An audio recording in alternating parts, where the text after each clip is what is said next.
সুদীপ বন্দ্যোপাধ্যায় তিনি তার একটি ব্যক্তিগত গাড়ি কেনার জন্য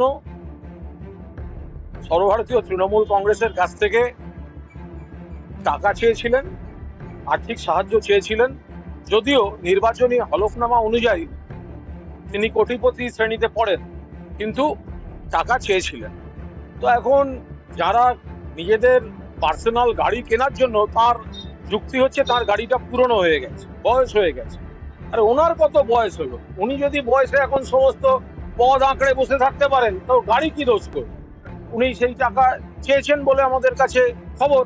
তো যে লোক সমস্ত রকম পদ প্রতিষ্ঠা নেয় মমতা বন্দ্যোপাধ্যায়ের কাছ থেকে, সর্বভারতীয় তৃণমূল কংগ্রেসের কাছ থেকে, নিজের সাংসদ পদ, তার স্ত্রীর বিধায়ক পদ, সমস্ত রকম রাজনৈতিক নানা পদ, একসময়ের কেন্দ্রীয় মন্ত্রিত্ব, ইভেন নিজের গাড়ি পেনা পর্যন্ত টাকা চাইছেন, তাদের কাছ থেকেই বড় বড় কথা শোনা যায়।